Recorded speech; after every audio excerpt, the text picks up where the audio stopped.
Hello everyone.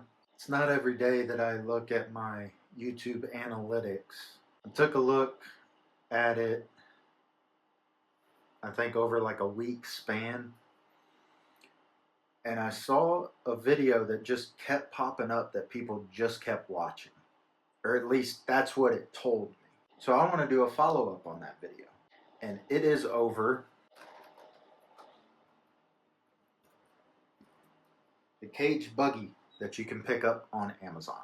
This is what I can best describe as the Amazon buggy. If you want a more technical explanation, it is a R1 clone cage with 10-2 links and axles, and most times transmission. But unbeknownst to me, they've updated it.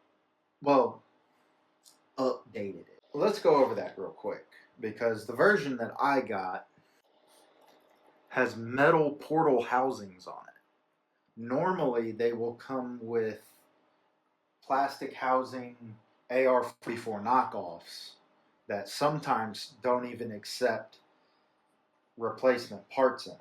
But for the price point this was at, which was 250 bucks at the time of recording, I felt like it was a pretty good deal.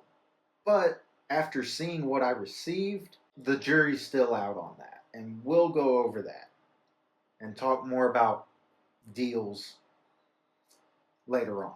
I've gone through this quite a bit before putting it on camera, and there's some things that I gotta show you guys. First off is it comes fully disassembled, or it comes disassembled enough where the tires and the steering link and all that stuff aren't on it, but it was nicely packaged. It had like good foam packaged within it. Actually, I hadn't fully thrown the box away yet, and I can show you the foam that was in here. Like, this thing was packaged well. While investigating everything, the knuckles were just flopping around everywhere, and that irritated me, so I decided to put the steering together. And the first issue that I ran into is the steering link is too long, because you can turn all the way that way, but you can only turn so far this way because the rod end either hits the servo, and if you flip it on the other side, the rod end hits the servo horn. I'll have to replace that with a shorter drag link, I guess is what that's called. Second are these shocks. If you look in the rear, since I took apart the front, it is really springy. So it's internally sprung with quite a firm spring. Now, a lot of you are yelling at the screen right now to take the shock apart and put the shock underneath it. Well, these shocks are ticking time bombs because of that little bushing. That little brass insert right there is the only thing holding that pivot ball in. I can forgive a lot of things in this hobby. That I cannot, because I have had 100% fail rate with those bushings. 100% of things that I have ran with that bushing fail. And I'd like to give them a try, because I'll have to zoom into it, but the piston for the shock looks amazing. Like, it would do really, really well if I actually put oil in this and like tried to put it together like a proper shock. But every time I see those little inserts in a rod end, I run the other way. And some of these manufacturers overseas are getting really, really good at hiding the fact that they have them. Third is kind of a 3 and 4 kind of work together. Okay, these tires I'm not mad at. I'm actually kind of happy I got these instead of the knockoff Hyrax, because I think I bought these and put them on the Corvette giveaway, and they did really, really good, and I've been wanting to get another set. But on the inside, there's like, feels like there's no foam. I have taken it apart, and it does have foam. Way too soft. Yes, there can be such a thing as too soft of a foam, but it just seems too soft for this application. But that leads me into number 4. That's what one of the wheels looks like. Okay. All right. So we got 3. The hell is that? Bro, you can't match all the rims? Good lord. I mean, I can talk good about things on this channel because I don't like being negative. But come the hell on. Dude.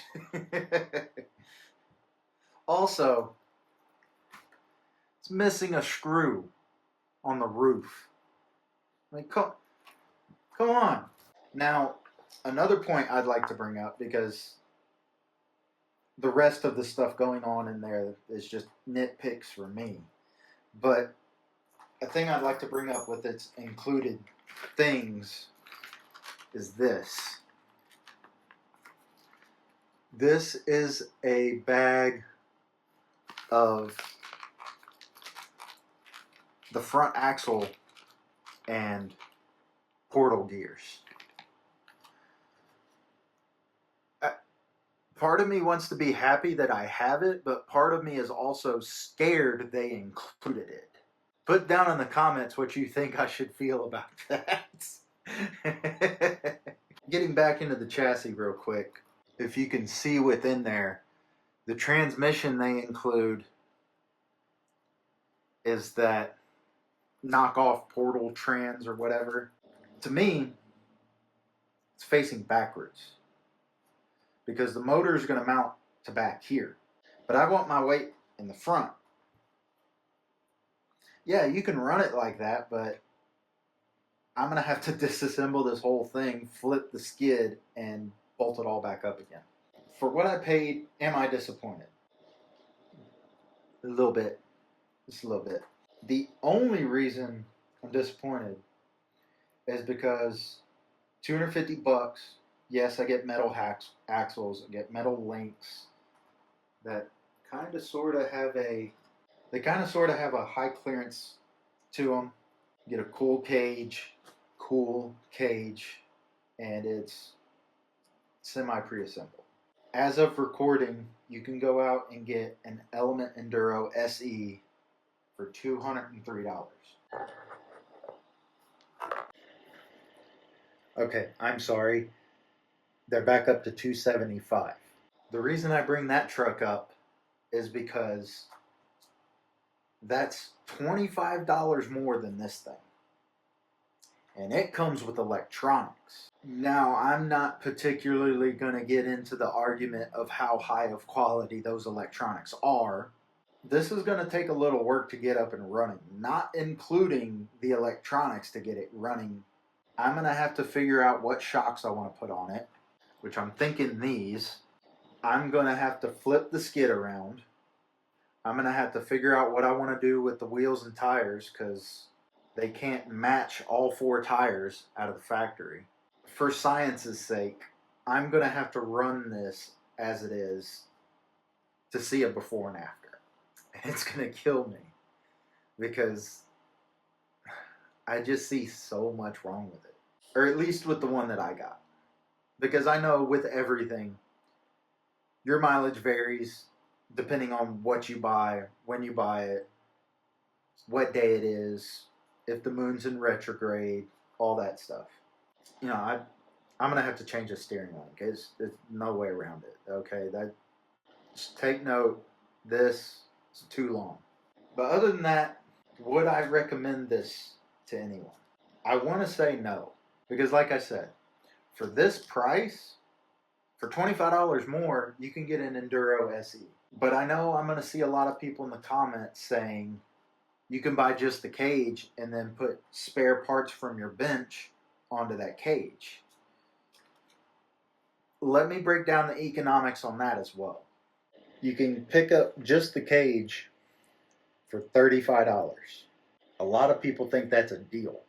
But you can also pick up a capper cage for $35. West Desert Wheeler has shown capper cages can be straight axle too. I think I have rambled on about this thing enough. I need to build it up and then get it out on the trail because how it sits could surprise me. But those are my unfiltered thoughts on this.